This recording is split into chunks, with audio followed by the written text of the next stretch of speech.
They thought I had a brain bleed, but it ended shit. up being strokes. I was having strokes. Oh my God. Multiple strokes? Multiple strokes, like over 10. I went septic. I was like in a coma. Was there ever a moment when the doctors were like, you might die? They definitely thought I was going to die. Like What? the doctors that sent me to Kansas City, they were like, this is probably the last time we're going to see her. Oh my gosh. I'm Cody Troutman, and this is my podcast, The Cody Trout Pod. Ladies and gentlemen, welcome back to the Cody Trout Pod. Wow, that button right there triggers the in-studio audience who is truly here. We are joined today by my friend Anna Rhodes. Hey. Anna Rhodes, ladies and gentlemen. Woo! Yay. Woo. Anna is not only a stand-up comic, we actually met back in our improv days. We did. Yeah. We did. Me and Jordan talk about this a lot. Yes. Like, she's like, he's so popular now, but we loved him when he was still Krusty Cody. I will always be Krusty Cody. Also, I'm not very popular. I have like a dozen listeners on the podcast, and it's just my dozen iPads that I set up to stream the episode around the clock. It's all fake botted views. But we met I remember our first improv class. One of the first things you said to me, you were like, well, my dream is to like do stand-up comedy. Yeah. Now here we are years later, and we do it. At open mics for free. It is the dream, truly. What a dream come true. Is stand-up comedy what you pictured? Yes or no? No, not at all. Me no. neither. Nah. I thought I would be much better at it, and I thought people would care a lot more. Yeah. And I didn't realize you had to like keep telling the same jokes over and over. That was a real bummer. Yeah, you're just so prolific with your material output. You got like 8 hours. Yeah, I just wanted to keep writing and never refine anything. Hey, I think that's what a lot of people in our scene do. So you'd fit right in. You'd be perfect. One thing I wanted to talk to you about is you've had a very interesting like career and motherhood journey that's all kind of rolled up into one. Mm-hmm. So your job, I don't know if you still do it, but your job for a while was a doula. Mm-hmm. Okay. So first of all, I thought that was spelled Doola. It is not. Cute. Yeah. It is Doula. No, I like that better though. What would be your definition of a doula? So a doula is basically like a birth coach. Coach. Okay. But you come in like during the pregnancy part and you kind of help facilitate conversations between people and their care providers, know what all of your options are going into the birth experience, what you're looking for, what you're trying to overcome. And then you help on the postpartum end as well, like with, breastfeeding issues or just like checking in on mom if she has a hard birth experience, like following up on that kind of thing. So I think a lot of people go into like pregnancy and they're on like accident. On accident, trying to decide if they, if they're really ready for this. No, but I think people just are like, well, I'm just going to roll with it. Like whatever the doctor says, cool. Well, these doctors are like very busy and you don't get to see your doctor very often. A lot of times you see like a PA until like a certain point and then you see your doctor.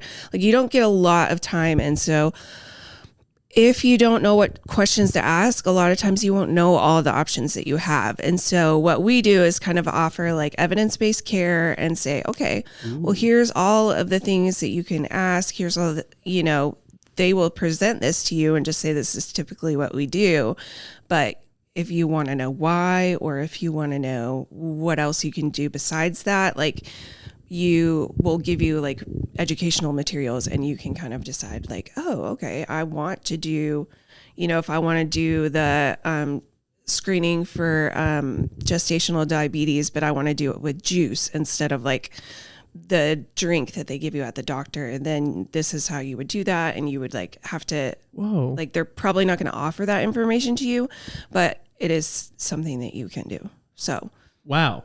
Okay, I have many questions, if I may. Yeah, go for it. So I think I misinterpreted, like when I first discovered what a doula was at, like you say, birth coach. I thought you were just like there in labor And hold that's the a hand, big part of it.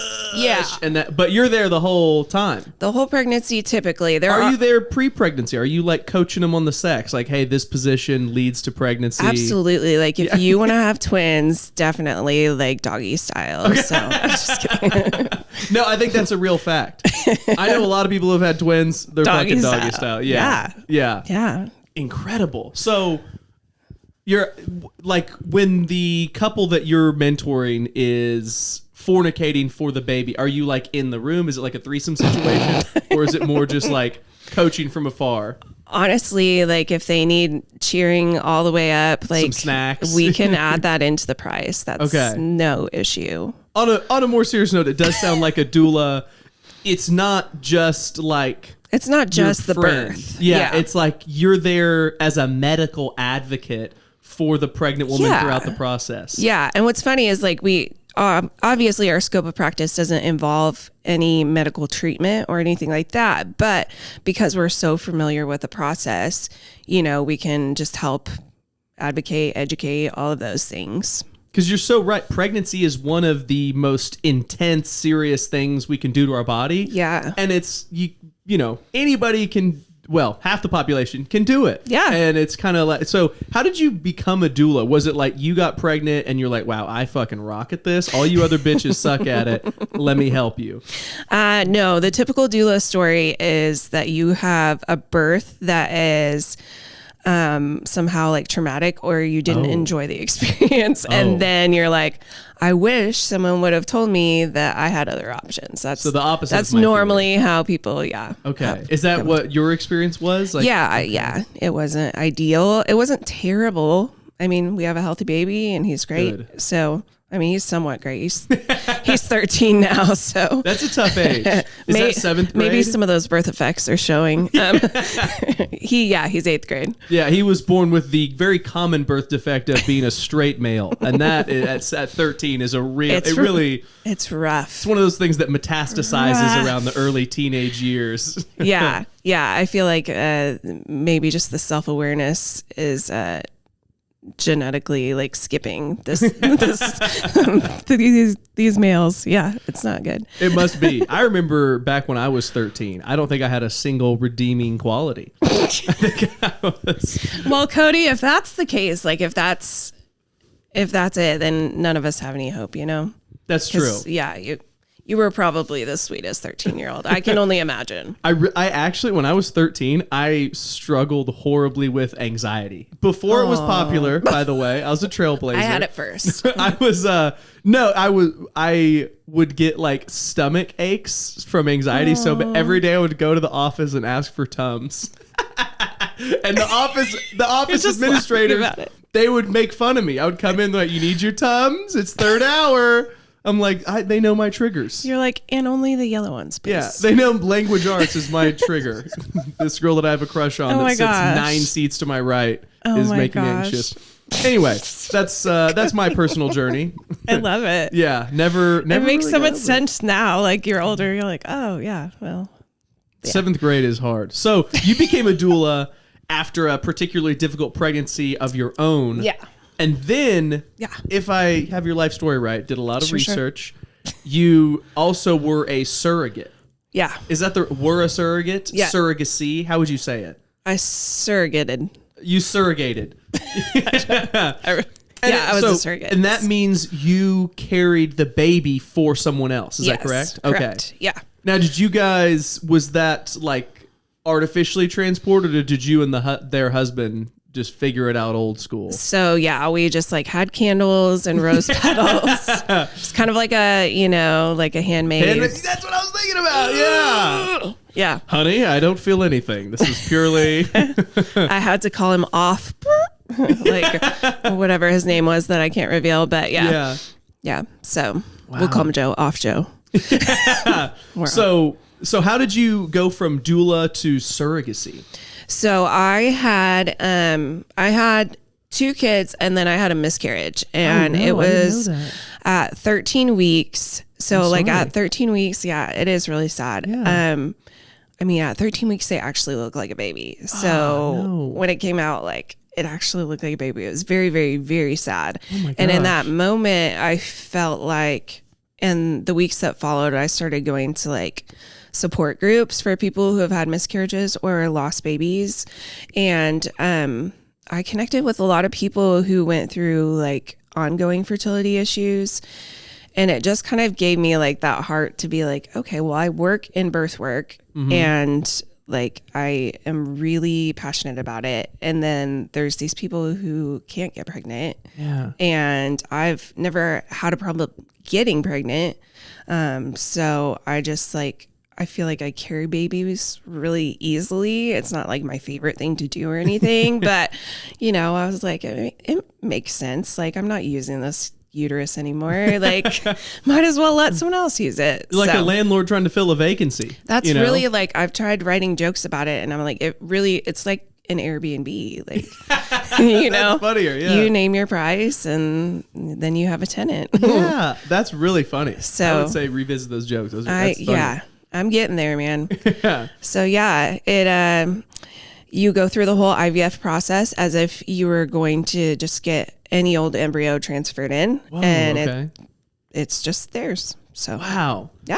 So do you know the couple beforehand, or is it kind of like a sperm donor situation where it's kind of anonymous and you pick, or do you kind of go with the couple together of like, hey, we're going to work this out? Yeah. So there's like a lot of parts to it and people do it all different ways, but there's like these matching groups that you can join on like Facebook. Yeah. And people will look for certain like qualities in people or certain areas that people live in or whatever, and they'll try and like match that way. Or you can go through, I went through a agency, Okay. but I did find my match on my own. Whoa. Like I found her in a group and then told her, hey, we're going to use this agency to like just help like streamline the whole process. Whoa. So yeah, just met her online. She seemed really cool. The first night that we messaged, she's like, can I call you? And so we called and talked for like an hour or so. And Wow. I just felt really good about it. She was really cool. So Are you still in touch with the couple at all? yeah. Wow. Yeah. Because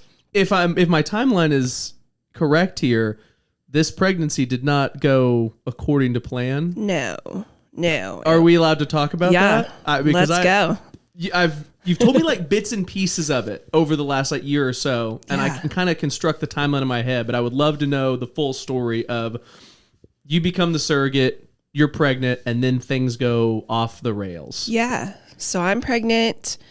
Everything's looking great. You know, everybody's happy. This couple lives out of state. And Okay. so they're just kind of like checking in periodically. Sometimes they'll fly out for appointments, whatever. Well, I get COVID. And as COVID goes, you know, sometimes it's like, it was a sniffle. And sometimes it's like, it ruined my life. Yeah. And this was unfortunately one of those. Oh no, you got the bad one. Yeah. So I had a heart issue going into everything, which I got checked out by my doctor, cleared. But it was just like a valve issue that I'd had my whole life. And the risk of it was if you ever get a serious infection, like it'll probably lodge in that valve and like wreak havoc. So it's like one of those like probably won't happen, but like the risk is there. So I kind of like assumed all risks and was like, you know, I've had this many healthy pregnancies, everything's fine. I've never had an issue with it. I'm a healthy 35-year-old woman. I can like bike all the way around Lake Hefner. Like everything's great. I can't even do that Yeah. as a 35-year-old woman. You're killing it, Cody.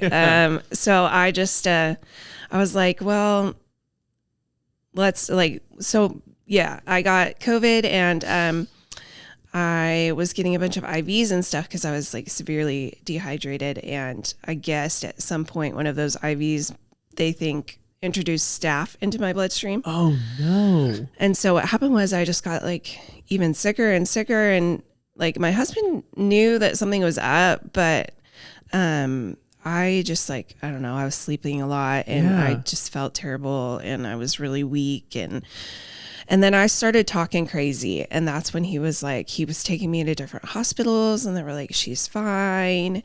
And then one day I'm talking about like my legs and calling them pastries or something, and like just like in another world. And then I woke up in the middle of the night, and I told my husband to get the kids out of bed, and that's like when he knew. He was like, she does not get the kids out of bed after they're in bed. She's like, So you were discharged from the hospital, yeah, but still had some serious... they were just like, she has COVID, sorry. Oh my gosh. And so, yeah. So he took you back, I'm assuming? Yeah, so he took me to a different hospital, and they were like, yeah, something's not right, because I couldn't see to sign some paperwork. And they were like, oh my gosh. And I was still like communicating like mostly normal, but every once in a while I would say something off the wall. Whoa. And then, yeah. And so they just like took it from there and kind of freaked out and like, boom, got me into ICU and straight into the ICU? Yeah. So what did, so was it just like a horrible staph infection plus COVID plus pregnancy? I think at that point they thought I had a brain bleed, but it ended up being strokes. I was having strokes. Oh my God. Multiple strokes? Multiple strokes, like, over 10. Yeah. Oh my gosh. And so they were just like, we're gonna lose her. Like, I went septic. I was like in a coma. I've heard septic on like medical reality show. Like, what does that mean? So it's like your organs are starting to shut down because of an infection. Oh my gosh. Yeah. My uterus was like, I got this. Like, the baby was fine, but everything. That's what I was gonna ask. Everything else was like, bye. Was there ever a situation where the doctors were like, listen, it's you or the baby? No. If it would have been contractually, it would have had to be me. I mean, man, that would have been scary. Yeah. So at the same time, you were pregnant, COVID, staph infection, strokes, sepsis, septic. Mm-hmm. Oh my gosh. Yeah. It was wild. It was and bad. They sent you home. Well, not at that point. They didn't. You needed a doula. Yeah. That's what you need. I needed a life doula. To advocate for you. Yeah. Dang. So they life flighted me into Kansas City because... What's a life flight? What's that? Life flight, like on a jet. Whoa. Yeah. I got to ride in a private jet. You got to ride the plane? Yeah. I was like... Okay, worth it. It was like Kim Air. Worth it at this point. Yeah. Yeah. So they take you to Kansas City. You're still really ill. How far along in the pregnancy are you at this point?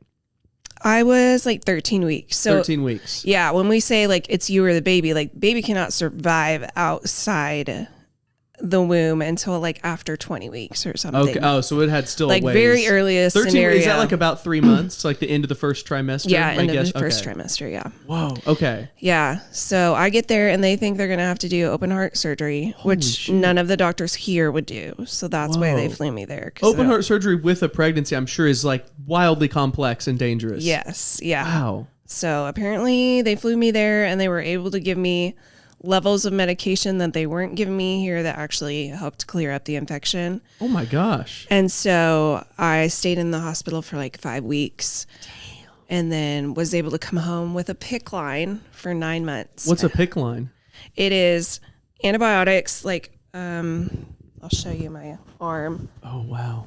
So you have like, whoa, this IV and it is, it's going in straight into your heart, dumping antibiotics into your heart. So like a lot of people that use heroin, they would like use this antibiotic if they got an infection.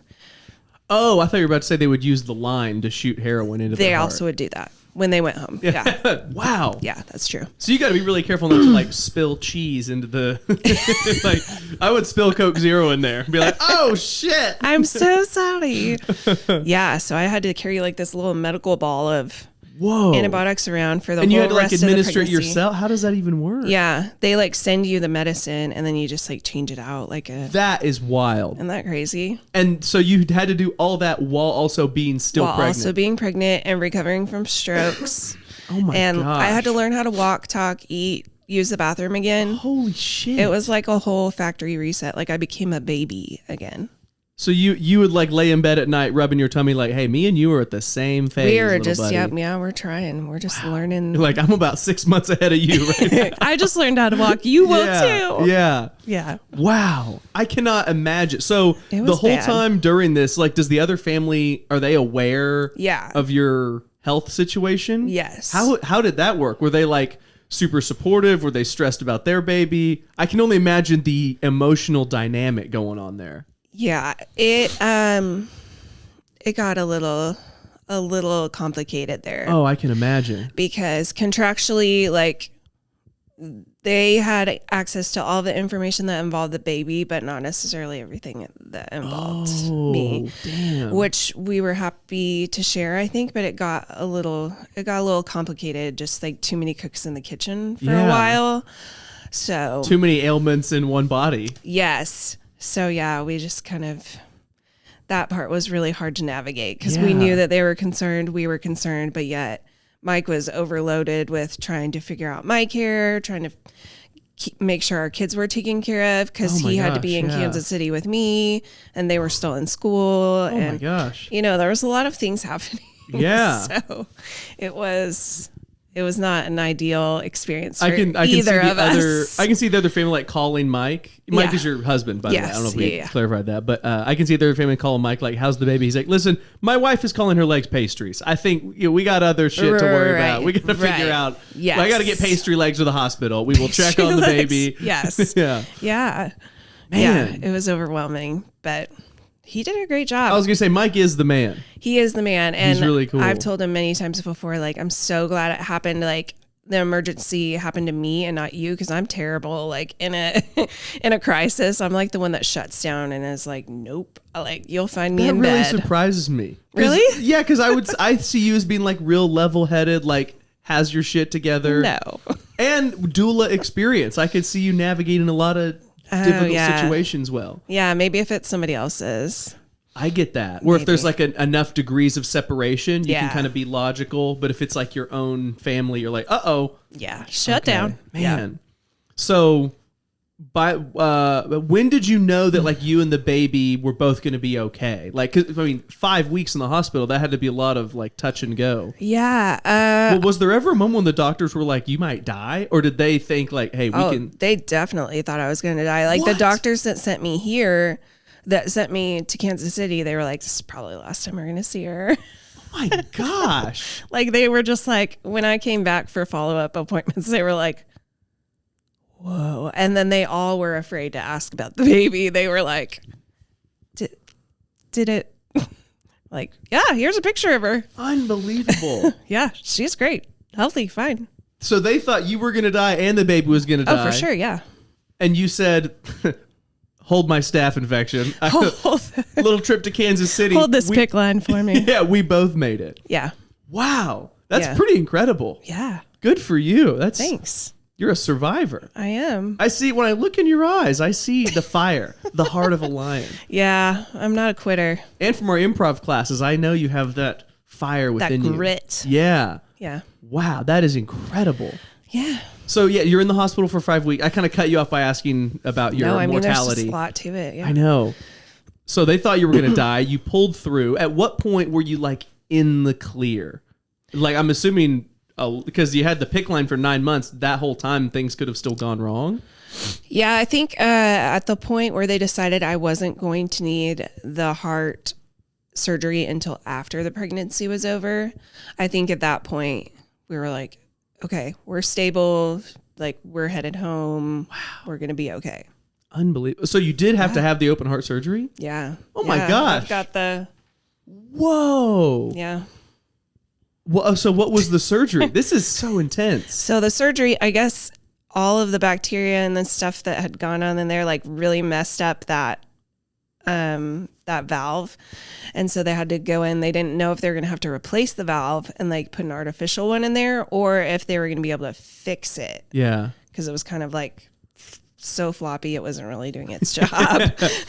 So they didn't know until they got in there, but he was able to get in there and like repair the valve, which is ideal. Because if you have an artificial valve, you have to like take medications and stuff for the rest of your life. Whoa. So, and they only last like so long, and then you have to like replace them again after a certain amount of time. So Dang. Yeah. So one small positive, the valve was able to be repaired. Yeah. We have that. Yeah. So it was all worth it, really, in the end. Honestly. Unbelievable. So you survived a surrogate pregnancy, strokes, COVID, staph infection, sepsis, heart failure, a private jet. A private jet. And pastry legs. You survived all of these things. Pastry legs, yeah. Or is that, am I getting that? You said you were calling your legs pastries? Yeah, no, that's true. That's true. To me, that's just very and funny. apparently, like when I was stroking out, I had this part is really funny. I had this like alter ego that I became in the hospital in Oklahoma City. And I was just like not talking like myself at all. Like the nurses were trying to help me and stuff. And I was like, get the fuck away from me. Like, what are you fucking doing? Are you a scientist? Why are you wearing that coat? And I became like a valley girl. And I was just dropping like all the F-bombs, which is like, I mean, I use it occasionally, but like not like that. That is wild. So yeah. And that's when people were like, okay, the infection has spread to the brain. For sure. And then I think about nurses that work with like stroke patients. I'm like, I'm sure they see the wildest stuff. I can only imagine. Yeah. I feel like any nurse that works with people over the age of 70, even if they're fully there. Yeah. I feel like there's a certain age where people just stop caring. Yep. Yeah. That's wild. Man. Okay. One brief interruption. I have a hospital story to share. One time when I was in the hospital, I had like some health shit go on when I was like 19 and had to spend a couple weeks in the ICU. But I had this one nurse that at the time I was like, oh, she's so hot. Like I'm at my worst, but she can sense my potential. And so on my last day, I was like, listen, if I pull through, we get to go on a date. And there was like a bunch of people in the room. I really put her on the spot. Not cool of me, but I was like, I need crowd pressure here. And she's like, all right, fine. Because I had like one final surgery to do. And anyway, ended up, I was fine. And so before checkout, I was like, we're going on our date. And she took me to lunch in the hospital cafeteria. No way. And it was actually like really cool. Everybody was like, hey, my man. I was like, yeah, you know how I do. It's like a living Make-A-Wish. It was. It was great. Yeah. So you still call her sometimes?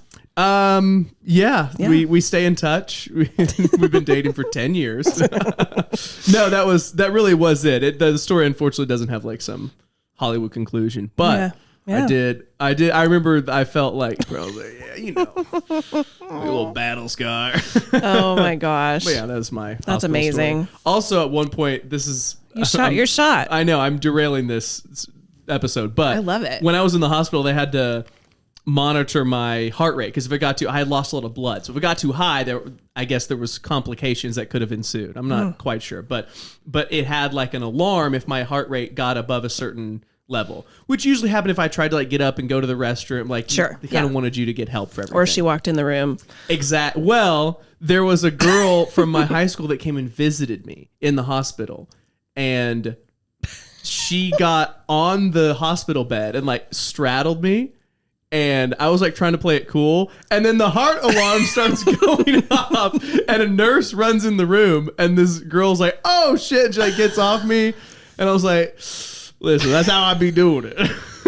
Which is hilarious because I'm like a really late bloomer. I don't even think I had kissed a girl at this point. Like I was the straight to the straddle. I was the least experienced, and now we're doing the cowgirl in the hospital bed. That's right. So I think they had a different, and I'm like asking out nurses. I think they had a totally different perception of me than reality. Yeah, they're like, this kid is a degenerate. And I'm like, no, I'm actually great in algebra too. Look at me. You had some hospital game. Yeah, I think a lot of it was pity. There was a lot of pity that he's going to die soon. He's never kissed a girl. You know, he's probably kissed a lot of guys. We'll go to hospital lunch with him.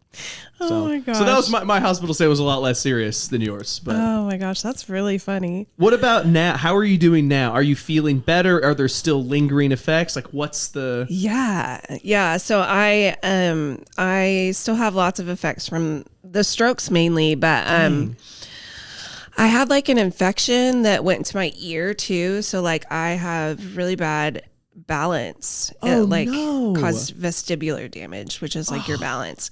And then the other ear, I'm like mostly deaf, but I don't wear my hearing aid because they're just annoying. Like I get why old people are like, I'm not gonna wear it. Like it's really annoying. So like your balance is bad, or is it like vertigo? It's very bad. I feel dizzy all the time. Yeah. Oh my god. But I've just learned to live with it. So if you notice, like when I get on and off stages, like I'm very careful. Like I walk kind of like an old person because I don't want to fall in front of everybody. I thought that's just because you were so chill. No, that's me. Yeah. And if you ever think I've had too many drinks, I probably haven't. That's probably just how I regularly walk. You Like, just had an apple juice and 17 strokes last year. Yeah. So, Hey. Also, I keep having to like not laugh, not at you, but because when you say having a stroke, that's very different than when Caleb says he's having a stroke. yeah, he's going to have to update his, His vernacular. Yes. Yeah. That's the word I was He's looking gonna for. have to- Thank you. It was lost in the stroke part of the brain. Dang. So, He can't use that as trademark now. yeah, for real. Yeah. Find something else. Stolen valor of Yeah. the stroke community. Nice word choice. Man, I'm just this is so, because you have such like a warm, positive energy. Like you Thanks. don't have like, yeah, I was in war and almost died energy. Like, but you could be carrying around this like victim attitude and it would be well validated and earned. But you're just like, yeah, some shit be happening, but I got through it. But I fucking got through it. Okay. I fucking did it. You're good at the accent. Thank you. Well, I think you can probably relate to this with like your injury and having to like give up stuff that you loved, because I can no longer doula. Oh no. It takes a lot of energy and it's a lot of like sleepless nights, and the brain needs sleep, and so if Yeah. I don't sleep, like I get real dumb and I fall a lot. Oh no. Those two things. And a lot of the bursts that I was doing were like home bursts and stuff like that, where you need to be very aware of what's hands-on. going on. You need to be able to like chart what's happening. You need to be able to react quickly if there's an emergency, those kinds of things. So I'm basically worthless in that realm anymore. So I kind of had to give that up, and that was really sad. So I did have a period of like, poor me. It was a good long period, but I mean, it can't have been that long. This wasn't that long ago. well, it was 3 years ago. So, but I mean, therapy and comedy, like just, you have to keep going. So Yeah, going to the open mics and seeing everybody there and being like, well, my life's better than theirs. That probably helps. a lot of days. Yeah. That probably helps. Yeah, well, listen, I'm here for fun. These people need this. They are, yeah, Wow. fighting for the lives. Seriously, up there. your outlook and attitude is inspiring. I'm not trying to be like cheesy. Like it is really incredible. Like you went through something Thanks. really brutal, Yeah. and you still emerged with like the same bright, sunny disposition that you had when I met you before all of this happened. Thank you. Really I incredible. appreciate that. And I remember like we were texting in our improv group and stuff. Yeah. And I think you were already doing stand up, and I was like, man, I'm doing it. And I told my husband in the hospital, I was like, when I get out of here, I'm doing stand up. I'm so glad you did. So I'm so glad that you decided to do it. 'Cause Yeah. It is fun. It's different than improv, but it is fun. yeah. I was no good at improv, so I needed to do something else. Improv's hard. And improv after strokes, like I can't even think of words right now, so That's so true. that wouldn't be good. Yeah, is there like different exercises or like stuff that you have to like do to, because you said you had to relearn how to walk, how to eat, bathroom, Yeah. right? Like, Yeah. are there mental exercises you have to do? Like, Yeah, you so have to go to like Kumon. actually, you know who does that? And I didn't realize this. Speech pathologists. Really? So I had to go to a speech pathologist, and they worked on like memory and recall exercises with me. Wow, Isn't that weird? that is so interesting. So do you still have like homework you have to do, or is it kind of like you've built up the? I've kind of like reached where I could reach, but I feel like comedy really helps because you have to get up there. You have to remember what you're going to say. You got to remember, oh, I wanted to tell this joke differently. I need to like remember to move and talk and take these breaks and like, emphasize this word. And, like there's so much to keep There's track a lot of. to it. So, And I've always said this: open mic comedy saves lives. You know, Yeah. I've always Yeah. believed it's one of our most noble pursuits. it is. It is. I am glad you do it, and I'm glad that you find a lot of positives in it too, because I Yeah. think your story is pretty inspiring. Thank you. It inspires me to be more grateful and have less of a sourpuss attitude. Aw, I don't sometimes- feel like you're a sourpuss ever. I think when I'm by myself, I can get like really grouchy. I think that's how it is with me too. Okay. And my kids would probably say. They'd be like, Mom's kind of a jerk. Okay. Thank you for sharing that story. By the way, course, that was yeah. incredible. I feel like I was on Oprah. And you just told like, I'm going to reach under my seat. Like everybody gets a surrogate, you know? Yeah. Everyone will want one now. It won't terrify them at all. True. While we're still on the doula surrogacy thing, I was wondering, would you be willing to act out a scene in which I am the pregnant mother and you are the doula and you're like coaching me? Sure. What's the most common scenario? Is it like early pregnancy? Is it birthing? Is it, you mentioned breastfeeding difficulties? Probably like active labor. Okay. Like you're having contractions like 2 to 3 minutes apart. Okay. Yeah. Okay, so I'm at this point. Are we at the hospital, or is it like you're telling me to go? You want to be? Yeah, I would say let's do transition. Okay, which is like 7 to 9 centimeters. Like you're getting close to pushing. Yeah. Okay, gotcha. All right, let me assume it's the position. The part that gets really, really hard where you want to quit, and you think you can't do it 1 second longer. That's what it is. Okay, so I'm in the hospital bed. Yes. Breathe. Just breathe. Breathe. Calm down. Deep breath. Slow your breath down. Look, I'm gaping. I'm 7 to 9 down there.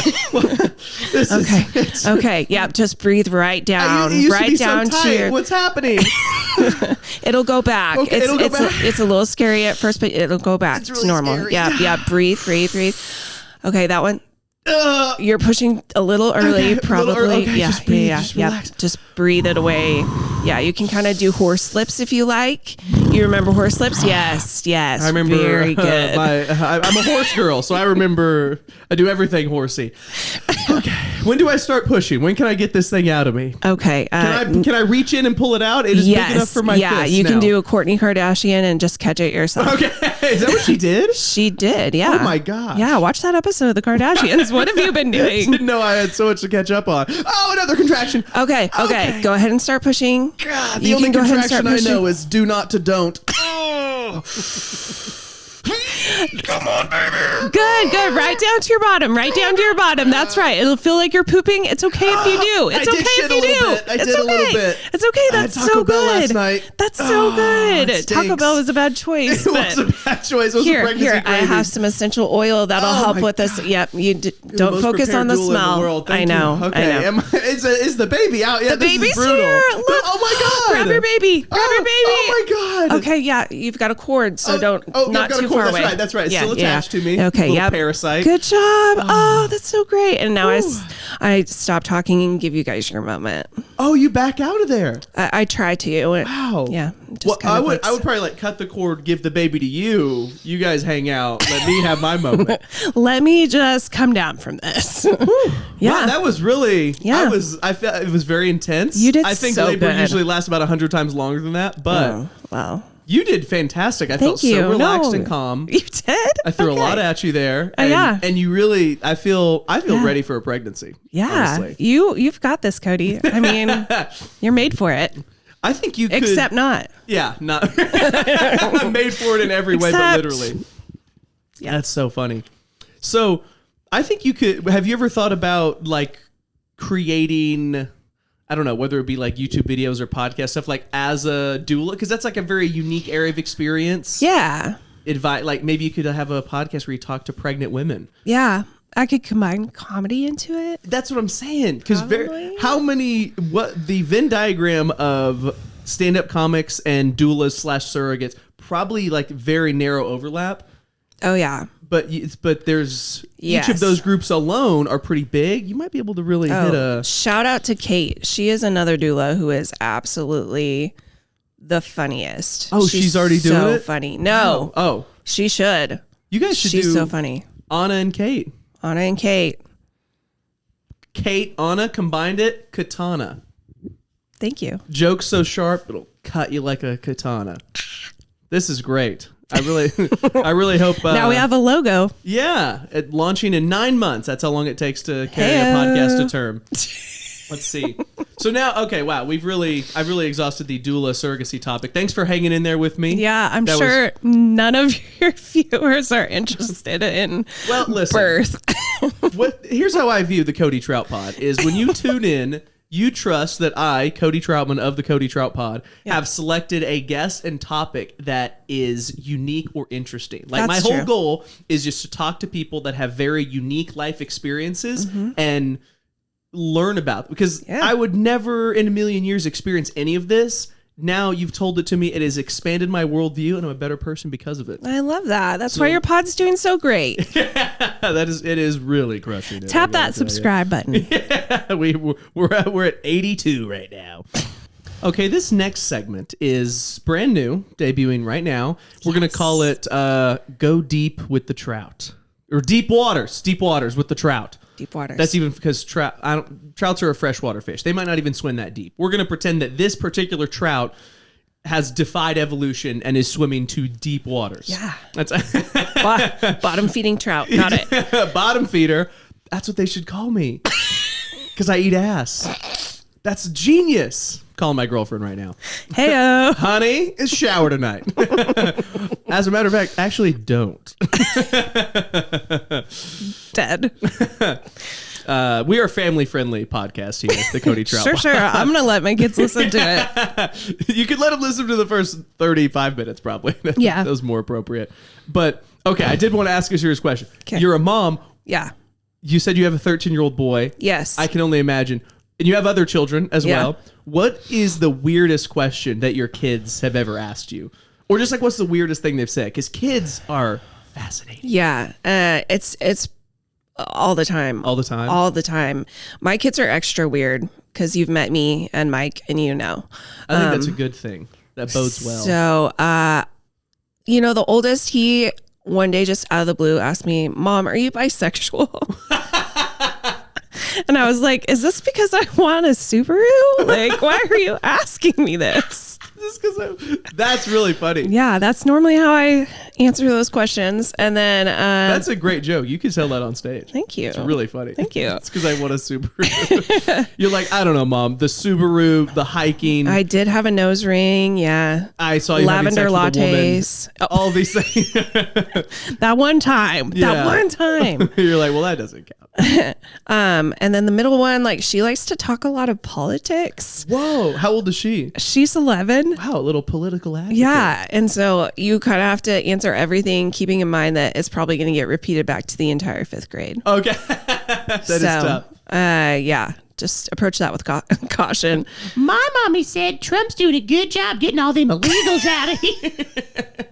Cleaning the house. Drain the swamp. In 5th grade, starting to race his Chan. Yeah, that's about how that would go. And then the last one, the youngest, she's 7, and we just call her the acid trip because the things that she says and talks about, you're just like, where did that come from? Like, I don't know what the color yellow smells like. Like, what? She's wacky. She's a weird one. But do you think she has like synesthesia? Because that's where you can like smell. No, I just made something up because I couldn't even remember all of the stuff that she said before. But she's just earning the nickname acid trip at 7 is pretty impressive. Yeah. I think you've got a family of winners here. You know what? What I would say is I don't want boring children, and man, am I blessed. You're like, the blessings just continue. They abound. That is really cool. Yeah. Man, acid trip, 7-year-old, political 5th grader, and 7th grader curious about his parents' sexuality, which is a fair question. It is a fair question. A good fam right there. Thank you. Okay, another deep question. What is the most recent vivid dream you've had? And we can psychoanalyze its meaning. Okay. So I did have this weird dream. And it was about a guy that I see at work. Yeah. And he had this, like, it was a Halloween decoration, a spider. Okay. And it was kind of like, when they have like kind of the frilliness to it. It's like tinsely almost maybe. And I don't know why, he like was in a relationship with this spider thing. And this is all real. This isn't the dream yet. This guy's totally normal. And I told him this dream and he was like, okay. So man in a relationship with tinsel spider. Yes. But like you had to like take turns babysitting him because sometimes he would like put it in his rear end. And it had sent him to the hospital before. No. And so like we were all kind of banding together and taking shifts like babysitting him when he want to like hang out with his spider and just like make sure he wasn't going to put it in his back end. Wow. And that was the dream. That was the dream. It was my turn to watch him. Yeah. And when you say watch him, are you watching the spider or the man? Well, I was like taking them on a date together. Just making sure it stayed platonic. Yeah. Okay. I mean, they could be together, but not like together. But yeah. Okay. Analyze that. What is the psychoanalysis? I would say the spider represents your fear of commitment. No, I'm just kidding. I have no idea. It's just trying to make up something. What would the spider represent? Okay, let's get metaphorical here. Perhaps the spider entering through the rear end is something that is like you hope it's going to be pleasurable, but it actually turns out to be bad. And you're like having to watch over this situation. Maybe this dream is telling you there is somebody in your life that is about to engage in a behavior that they think will go well, but has negative consequences. Like surrogacy. And it's your job to step in and let them know the risks. That would be my psychological Really good interpretation. job, Cody. I think that's what it all comes down to. I think the tinsel spider and the ass play is all a red herring. And what the dream is really about is your desire to be there for the ones you love. Thank you. You know what I love about you is the way that you didn't even flinch about that dream. You're like, okay, yeah, I'm with you. Sounds like a good dream. Spider guy, butt play. Got it. That sounds like a fun Wednesday in my house. That's truly. Yeah. Wow. And you told this coworker about this dream? Yeah. And he said, how did you know about this? He said, who told you about Harriet? He was like, wow, that's a really interesting. And I was like, yeah, those moments where you're like, I probably should have kept that to myself. He's like, unrelated. We do have a meeting with HR in half an hour. And guess what? It's not Halloween. All right. Our next deep swim. Okay. You and Mike. How long have you been together? We've been married. It'll be 16 years this year, I think. 16 years. Nice. Yes. Yeah. The sweet 16. Yeah. Your marriage can drive. Almost. Oh my gosh. That'd be great. Yeah. So when you two met, I'm always fascinated. Who made the first move and what was the move that like took this person from stranger to romantic interest? So it was me. You made the move. Let's go. Yeah. So we were actually on a mission trip in Mexico. Oh my gosh. Yes. And he What a was time like for flirtation. Okay. So he's a little older. Yeah. He was like, I was in college and he worked for the college. Okay. And so he was doing work and I had just like had a heat stroke the other day. And so I was just like handing out Got water. a lot of stroke experience. Lots of strokes happening in my life. Yeah. So I was handing out water and I just like walked up to him and I was like, you have a lot of gray hair. How old are you? Nice. Because I'm a licensed cosmetologist. I've done hair since I was 17. Wow. So that's how we started talking. And then we just like flirted all the rest of the trip. Because to me, that's a very... Oh, you just had a thought. I have another great story that you'll love. Oh, I would love You to want hear me to hit it? Okay. So we were flirting and we were having a great time cutting up. He's hilarious. I'm hilarious. It worked out great. Yeah. So we see this giant seashell on the wall of the hotel where we're staying, or like the motel. Yeah. It looks like a vagina. Like it is a straight like labia. It's pink. Nice. Everything about it. I've never seen a vagina, but I can picture what you're talking about. Yeah, it's just like the books. Yeah. So I see this seashell and I'm like, we have to steal that. Like that is a souvenir On that a needs mission trip? on a mission trip. And it's like yay big. Like it's a big She's a beefy gal. vagine. Yeah. And It's an Arby's roast beef sandwich. Yeah. Vagina situation.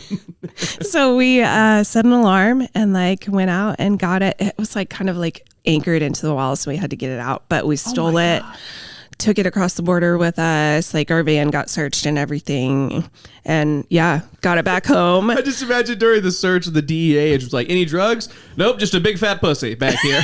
don't mind that. You can dig around in it. There's nothing inside. He's like searching the compartments. He gets to that and he's like, nope, no drugs in here.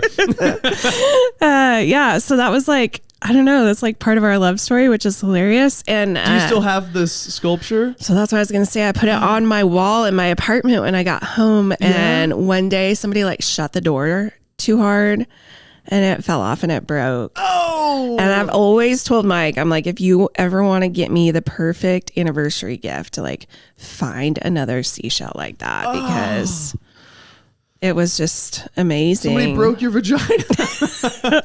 Right? Imagine just telling it the story in that sentence, like, my roommate shut the door so hard it broke my vagina. It's like, what? What? Huh? Wow. Yeah. Has Mike been able to find this sculpture? No. He's saving it for number 25, I think. Maybe. The 25th anniversary. I sure hope so. Gosh, that would be a great Isn't that gift. the best? That's a really, like, unique, good, like, early romantic bonding story. Yes. I think that's how you know. I have a theory that humans bond much faster through shared acts of mischief. That's probably true, honestly. Like when you do something slightly mischievous with somebody, you kind of have like this little bond with them. Honestly, that might be it. Yeah. So steal something with whoever you're dating. First, you guys stole a huge vagina, and then you stole each other's hearts.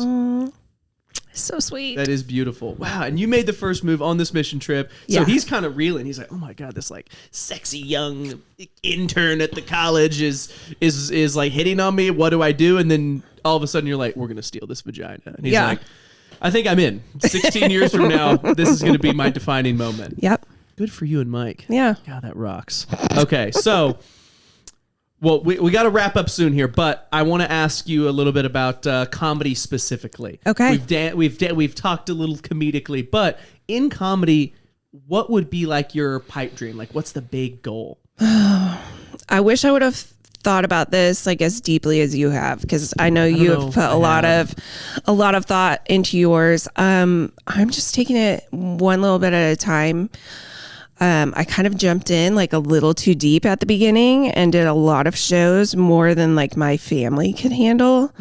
And so I've kind of like dialed back, and I'm trying to figure out how to balance it better with where we're at in our life as a family. So we're just not at a place where I can ditch them multiple nights a week to go to mics and shows and all the things that I wish I could do, but they still need me a lot. So totally get it. I think your approach is smarter though, because like, I might have all these big dreams, but I'm like what I'll fall into the trap of is I'll really like focus on the outcome rather than the enjoyment of the moment. Yeah. Or like I'll get focused on the process of like getting to an outcome rather than just like enjoying. I'm doing like a fun open mic with friends. I'm like, where does this lead? Where does it all lead to? You know? Well, I just tend to do stuff to the point that I get overwhelmed, and then I'm like, what have I done? This isn't even fun anymore, you know? But also after like nearly dying, you realize like my family is the most important thing to me. Yeah. So I'm not willing to compromise that for even comedy, you know? Yeah. So I'll do it at the pace that works for everybody. And that's just what that'll look like. I think that's a good outlook to have. Thanks. Especially after surviving a near-death experience. Thank you. Man, this was a really fun episode. Thank you. Thank you for doing it. Thank you for making the drive. Thanks for coming. I had a coming great all the way out here. time. This was so fun. Yeah. Ladies and gentlemen, this has been Anna Rhodes. Thanks for coming on the show. We're glad you're alive. Thank you. You've been through a lot, but you still have a smile on your face. That's inspiring. That's going to be my goal going forward, is to have an outlook more similar to yours. Thank you, Cody. You're welcome. Thanks for coming on. All right. Folks, we'll see you next week.